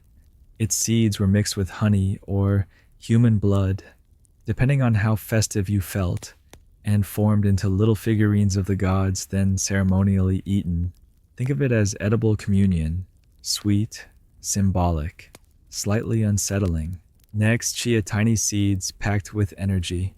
Aztec runners carried pouches of them to stay fueled across long distances. You pick up a handful and let them run through your fingers. They bounce like little beads of thunder. No blender required. You glide by Quintonil Huauzantli and Verdolaga wild greens packed with calcium and iron. Most of these were considered weeds by the Spanish when they arrived, but the Aztecs knew better. They didn't yank them out, they cultivated them. You spot one patch carefully fenced off, guarded with more reverence than some temples. One woman tells you her grandmother says eating Quintonil in spring makes your shadow stronger. You don't question it. You take a bite. It tastes like peppery spinach with a hint of poetry. And then the flowers. Oh, the flowers. You round a bend and suddenly the chinampas erupt in color. Rows and rows of cempasúchil bright orange marigolds, swaying in unison like they're about to whisper a prophecy. Used in festivals, rituals, burials, and offerings, their scent is believed to guide spirits home during Day of the Dead. There's Dahlia cosmos, tigridia blooms you've seen in bouquets now grown not for romance but for commerce and cosmology. Some are edible, some are offerings, some are insect repellents. All of them have purpose, because nothing grows here just because it's pretty. Even beauty serves. You spot epizot, that funky sharp herb used to season beans and banish stomach demons. Its name means skunk sweat in Nahuatl. You're not entirely sure that's appetizing, but your canoe guide insists it makes beans behave. You take his word for it. And then, of course, the chili. Rows upon rows of it. Fat wrinkled cascabels, long pointy chalaca, tiny round chilta pins that look innocent until you taste one and regret your entire life. The Aztecs classify their chilies with obsessive joy, each with a name, a purpose, a flavor profile, and a level of heat ranging from playfully spicy to summon the gods with your tears. You pass a young man drying chili pods on woven mats. He fans them every so often, keeping the heat even. He grins and offers you a small dried flake. You nibble. A single tear rolls down your cheek. He nods, impressed. That's only mid-strength, he says. Of course it is. But beyond the culinary, there's medicine. The Chinampas weren't just pharmacies, they were living apothecaries. You glide past Talalpapatla, a minty herb used for stomach pain. Cuitlaxochitl, yes. That's the poinsettia used for fevers and skin conditions. Yautli, the Aztec marigold burned in rituals to disinfect spaces and calm nerves. You wonder how many times people thanked a plant before they thanked a god.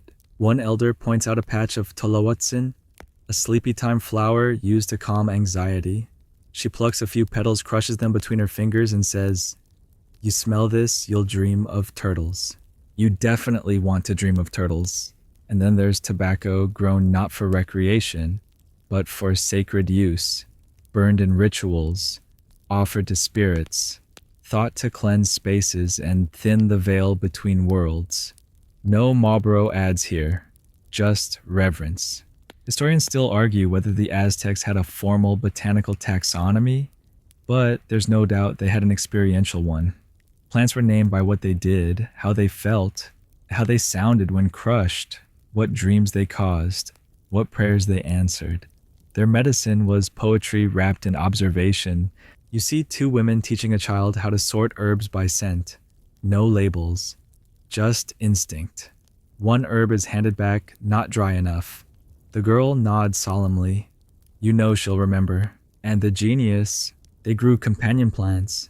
3 sisters, maize beans, squash sure, but also chili near herbs. Flowers to attract pollinators, reeds along plot edges to guard against erosion. Every plant had a neighbor, a rhythm, a role. This wasn't just farming, it was choreography, and still nothing is wasted. The leaves that fall become mulch, the stalks become fuel, the blossoms become garlands or remedies, or simply a smile on a tired farmer's face. You pass one man drying banana skins to turn into fertilizer. Another is soaking maize husks to make cord. Every plant is a system. It makes you think. Maybe the genius of the Chinampa wasn't just the mud, or the water, or even the floating. Maybe it was this, the belief that every living thing belongs, that nothing is random, that everything has value. You lean back now, your canoe rocking gently. The sun flickers through willow branches overhead. A hummingbird darts between 2 blossoms, vanishing into a shimmer. You realize you haven't spoken in a while. You've just been watching things grow, and maybe that's the most radical act of all. By now your skin smells like lake water and maize pollen. Your fingers are stained green from brushing leaves, and your mind is somewhere between dreaming and remembering. But as you drift beneath a low stone bridge, a new sound pulls you back chanting. Low, rhythmic, repetitive. You follow it. Around a bend in the canal, past a row of willows shedding soft golden fuzz, you see them a procession. Not soldiers, not merchants, not dancers, farmers. But this time not sowing, not harvesting, not even weeding. They're praying. This is a ritual day, a time of offering. And you're about to witness the spiritual spine of the Chinampa world. Because in the Aztec universe, nothing grew without divine permission. And those permissions had to be asked for, regularly, respectfully, sometimes loudly, sometimes tearfully, occasionally with flowers, occasionally with blood. You tie your canoe to a bent reed and step onto the bank. The farmers are barefoot, their foreheads streaked with yellow paint. The air is thick with copal smoke. a scent that somehow smells both holy and sticky sweet, like burned tree bark and memory. At the front, a priest carries a bowl filled with maize kernels, feathers, and obsidian flakes. He tosses a pinch into the water, murmurs something, then lifts his arms to the sky. You don't understand the words, but the meaning drapes itself around your shoulders like a warm blanket. Gratitude, pleading, surrender. In the Aztec cosmology, Tlaloc, god of rain, and Chicomicoatl, goddess of maize, were two of the most important deities for the farming world. Tlaloc brought water, thunder, nourishment, but also floods, hail, and sometimes chaos. Chicomicoatl gave corn health, fertility, but her blessings had to be earned. The chant grows louder. The farmers kneel. A child steps forward with a bowl of tamales, unspiced, plain symbolic offerings wrapped in maize husks. He sets them at the altar. This isn't spectacle. It's maintenance. Just like dredging muck or weaving a reed fence ritual is part of keeping the Chinampa alive. You walk slowly along the edge of the field, and you begin to notice other signs, tiny bundles of flowers tied to stalks, bits of red yarn looped around maize stems, a circle of pebbles arranged around a chili plant. These aren't decorations, they're protections. The Aztecs believed that fields could be blessed or cursed, that a bad harvest wasn't always bad luck. It might be a sign that someone forgot to give thanks, forgot to fast on a holy day, forgot to offer the first maize ear back to the earth. So they took no chances. You pause beside a woman kneeling in the soil. She's whispering to a plant as she waters it. You can't hear the words, but her hands are soft, slow, like she's touching a sleeping child. You ask if she's praying. She shrugs, sometimes. Sometimes I just tell it secrets. You nod, that counts. Historians still argue whether the Aztecs believed their gods lived in the crops or merely blessed them. But in practice, it didn't matter. The reverence was real. Every action on the Chinampa carried spiritual weight. Step wrong, and you risked more than weeds. You risked imbalance. And that fear, that reverence shaped the entire agricultural calendar. Certain days were lucky for planting. Others were reserved for fasting. During the festival of Huitazotli, for example, the first maize ears were offered in ceremony. Farmers would bring their tools to be blessed. No work was done that day, only prayer and feasting. You spot a boy hanging a bundle of feathers above a bean patch. He says it keeps the rain kind. You ask if it works. He says sometimes, unless Tlaloc is grumpy. Of course. You wander further and find an herbalist setting up a shrine beside her Chinampa. She's surrounded by bowls, one for maize, one for beans, one for blood-colored flowers, one for a living frog.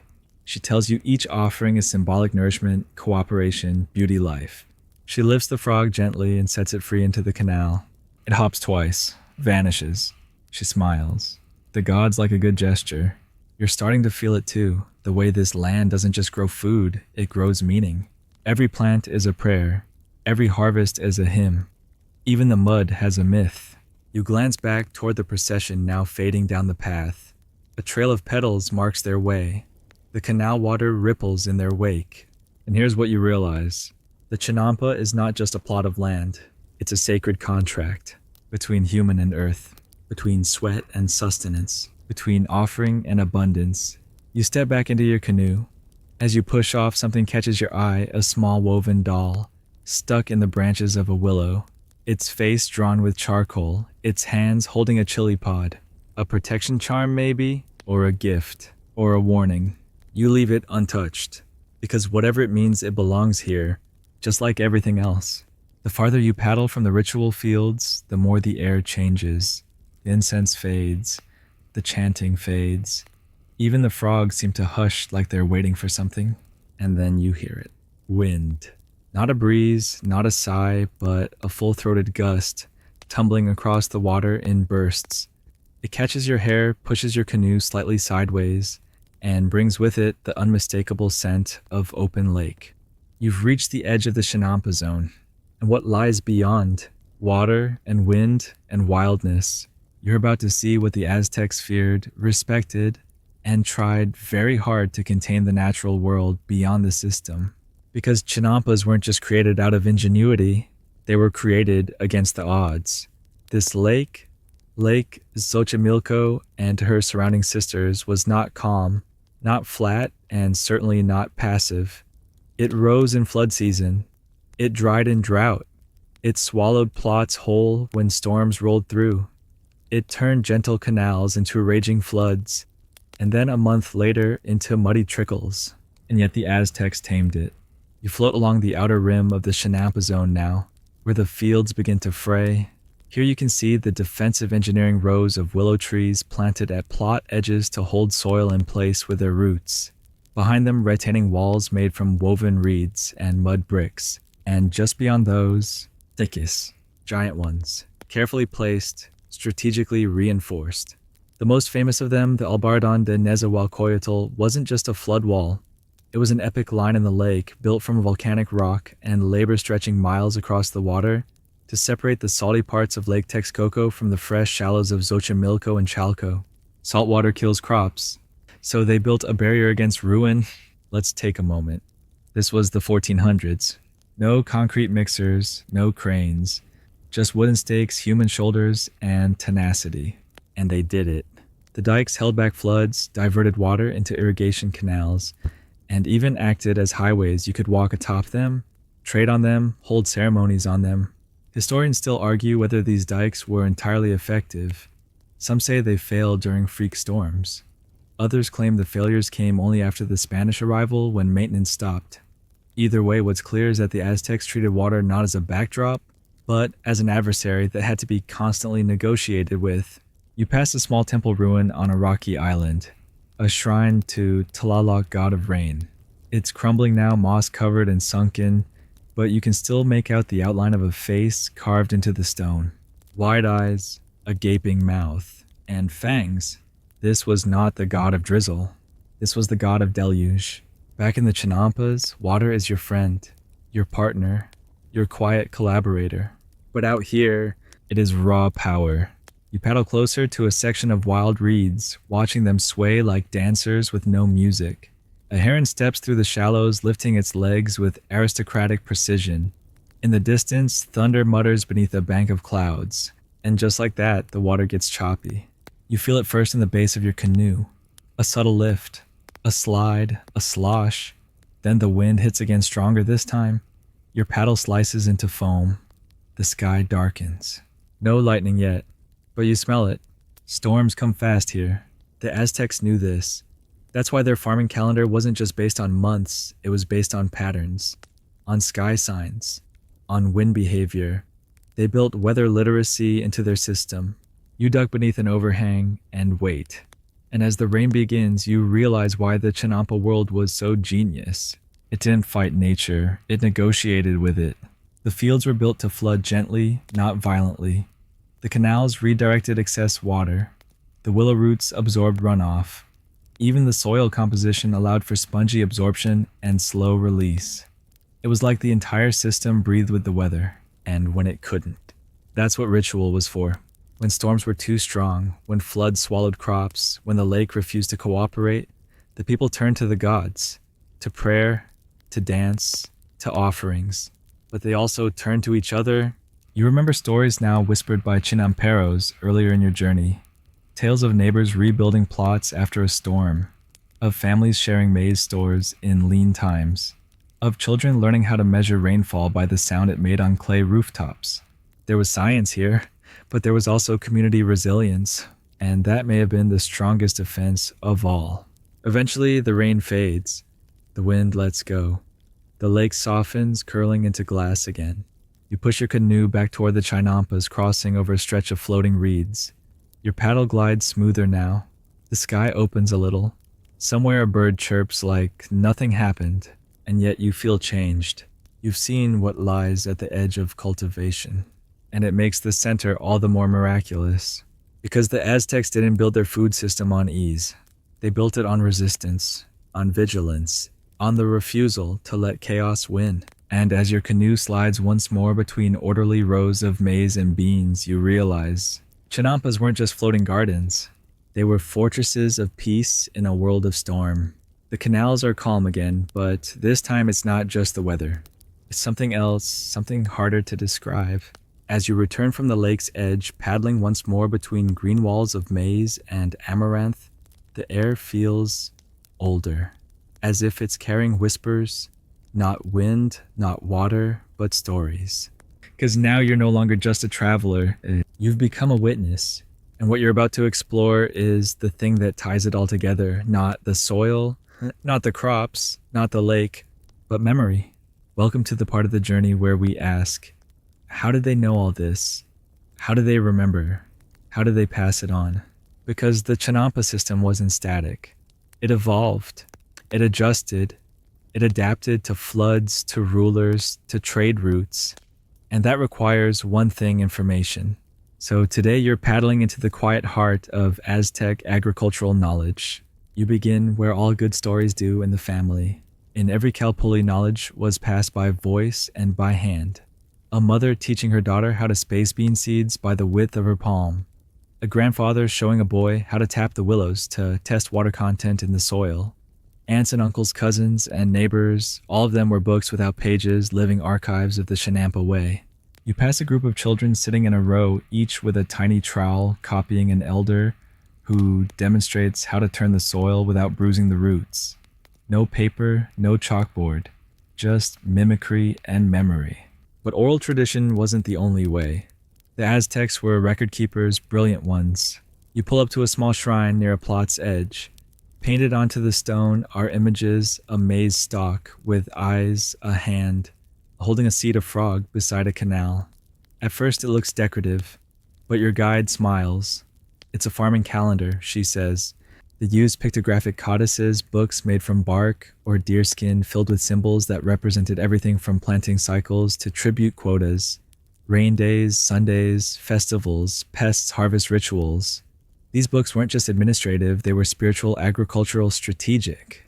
The most famous, like the Codex Mendoza or Codex Borgia, are bursting with detail. You remember hearing that some were burned after the Spanish arrived, but others survived tucked into caves hidden in walls, preserved by stubborn hands, who refused to let memory vanish. One farmer shows you a glyph painted on a gourd, 2 eyes above a maize kernel. It means watch the maize. He laughs. It's what my father always said when I got distracted. You realize glyphs weren't just record keeping, they were mnemonics. Sticky little reminders, visual jokes, life lessons. Even the tools carry stories. You examine a digging stick passed down through 4 generations. It's smooth from use, but on the handle is a faint carving: 3 dots and a crescent. The farmer says it's the symbol for third moon, planting a reminder of the best phase to sow certain beans. Science, superstition, both. Historians still debate how precise the Aztec lunar calendar was for agriculture. Some say it was symbolic. Others insist it was deeply observational. Either way, it worked. The harvest came, the cities grew, the people remembered. And when memory failed, they danced. Yes, danced. Some agricultural ceremonies weren't just offerings, they were reenactments of planting, harvesting, rain, summoning. Choreographed movements that mimicked maize growing or water flowing or a seed cracking open. Children learned farming through ritual the way modern kids learn via cartoons. Only this was sweatier and involved feathers. You pause at a plaza where young dancers rehearse a ceremony. One steps forward, bends low spins in a circle, then bursts upright like a shoot sprouting. You blink. That's brilliant. This wasn't just culture. It was curriculum. Even songs taught things. You hear one sung by an old woman as she sorts chili seeds. It's soft, repetitive, with lines like, "First comes water, then comes light, then the bird that steals at night." It's a warning against planting too early, and also about protecting seedlings from crows, but it sticks. You hum it later without meaning to. Aztec children didn't attend formal school unless they were noble-born or headed for priesthood, but in the Chinampas every day was a classroom. Every seed a lesson, every plot a textbook, and the elders were the professors. You float past a gathering of elders, now seated in a circle beneath a tree. They're sharing farming stories, some are jokes, others are cautionary tales. One tells a story about a man who didn't thank Chicomecoatl after his harvest. The next year, all his squash grew sour. The others groan. You ask if it's true. They shrug. Does it matter? That might be the best answer of the day. You reach a Chinampa where something remarkable is happening, a training plot, a section of land given to teenagers to manage under supervision. Here they test new planting layouts. Try different herbs. Experiment with pest control. This is R&D Aztec style. One boy is sprinkling ash and crushed chili along the maze roots. You ask why. He says, it keeps the ants confused. You ask if it works. Sometimes. Depends if the ants are in a good mood. The willingness to test and adapt, that's what kept the system alive. This wasn't dogma. It was dynamic. And you can feel that energy humming through the soil. Because ultimately, the real memory wasn't in the books or tools or dances. It was in the land itself. The Chinampas taught you how to care for them. If you listened, they responded, grew stronger, gave more. If you ignored them, got lazy, got greedy, they withered. The feedback was instant, honest, sometimes unforgiving, but always clear. You trail your hand in the canal water and think of all the people before you who did the same. People who learned not from school, but from watching water rise, from listening to birds return, from noticing how shadows moved across the soil at noon in May. And in that moment, you realize the most radical truth of the Aztec Chinampa system. It wasn't built on conquest. It was built on memory shared. Over tamales, over flute songs, over late-night paddles and early morning fog, over joy, frustration, mistakes, and second chances. And somehow across centuries, floods, colonization, and silence, some of that memory still floats, right here, in the water beneath you. The sun is leaning lower now, stretching shadows long and golden across the canal water. You paddle slowly, not because you're tired, but because you don't want to leave. This place, these Chinampas, they've grown on you not just in admiration, but in a kind of rooted affection. Still, time flows forward just like the water. And today we follow that current all the way to the end of the Aztec world as they knew it. Because if this system was so clever, so beautiful, so efficient, why did it nearly vanish? Welcome to the part where everything unravels. Let's rewind. The Chinampas were thriving in the 15th century. Tenochtitlan was booming. The markets were overflowing. Tribute flowed from conquered provinces, and floating farms stretched across the lakes like ribbons of plenty. But every system, no matter how ingenious, is vulnerable to forces beyond its design. And in 1590, those forces arrived on ships with sails speaking Spanish and smelling like horses. Enter Hernán Cortés and his band of conquistadors. Now, this isn't a full breakdown of the conquest. You probably know that part, but here's what you need to remember. The Chinampa system was collateral damage in a much bigger collision between worlds. At first, the Spanish didn't even understand what they were looking at. Chinampas baffled them. They assumed the land was solid. They wrote about floating gardens with a mix of wonder and confusion. One described them as like ships, yet made of soil. Another thought they were natural islands that just happened to grow maize. But confusion didn't stop conquest. As disease swept through the empire, so did violence. Tenochtitlan fell in 1521 after a brutal siege, one that involved cutting off the canal system, flooding districts, and destroying water routes that had sustained the city for generations. And with the fall of the capital came a cascade of consequences for the Chinampa world. First, the tribute system collapsed. No more quotas, no more coordinated redistribution. The social glue that had bound farmers' markets, temples, and nobles fell apart.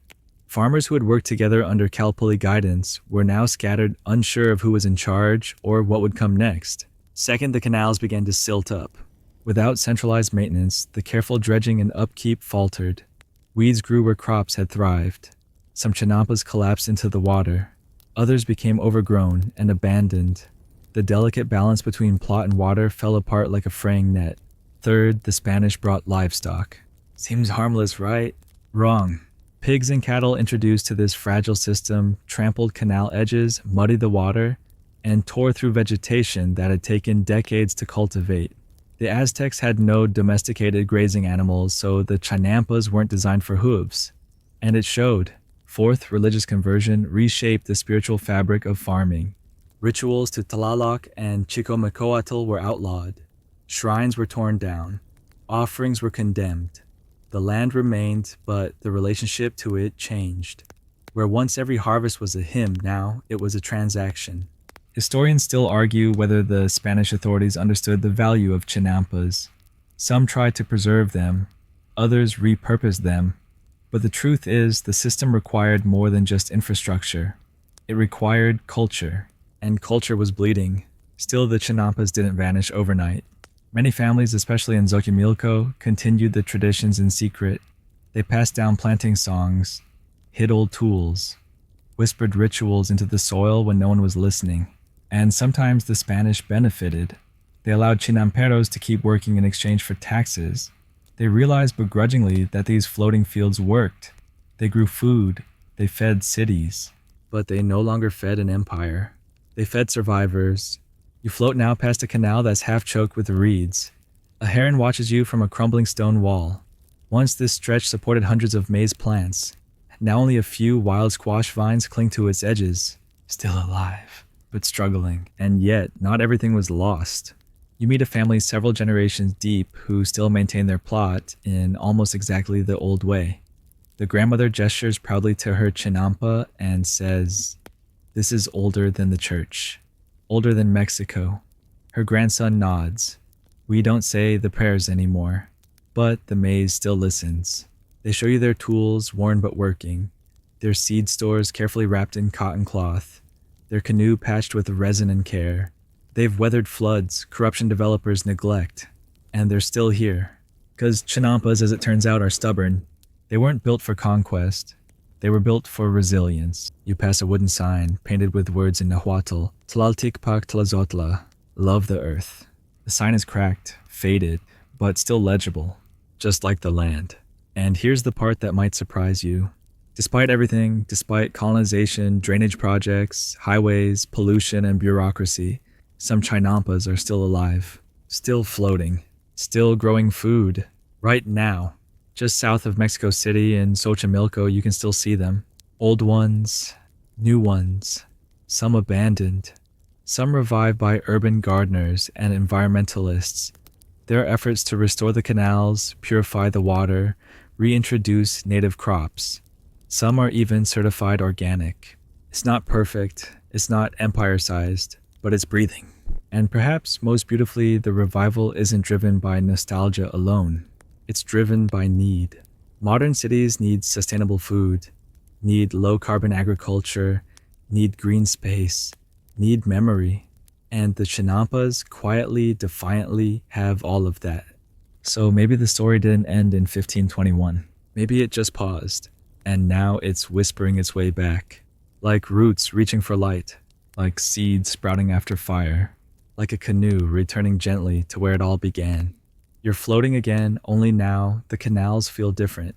Not just because of the fading sun or the long day's silence settling over the water, but because something in you has changed. You've seen the glory, the collapse, the stubborn survival of the Chinampa world. But one question is still gliding alongside your boat like a shadowfish just beneath the surface. Why does this matter now? You might be wondering if Chinampas are just a lovely historical artifact, a footnote in the long, muddy index of Mesoamerican agriculture, something museum-worthy maybe, but not exactly urgent. And yet, if you look closer, you'll see that the Chinampa isn't done with you yet. Because what you're looking at isn't just a farming system, it's a climate solution. Let's break it down slowly, gently, like folding a tortilla. The Aztecs didn't just grow food. They grew it locally with no fossil fuels on zero-waste plots using regenerative techniques and year-round cycles, while preserving biodiversity and stabilizing water systems. Sound familiar? That's not a nostalgic dream. That's the checklist for a modern sustainable agriculture. As you glide past a farmer spreading dried lake muck on his plot, no plastic, no fertilizer, just biology, you realize these people were carbon neutral before carbon footprints even had names. They used waste as resource. Every plant scrap, fish bone, duck dropping, and rotted stalk was composted, repurposed, or reabsorbed. Even the dredge mud had its season thicker in spring, thinner, after rain always applied in careful nutrient-conscious layers. You lean over the side of your canoe and run your fingers through the top layer of the Chinampa soil. It's dark, spongy, alive with insects. One agronomist described this stuff as the most biologically productive soil on Earth. Another called it hydraulic genius, with a pulse. And here's the kicker, it doesn't deplete. Used properly, a Chinampa will give forever.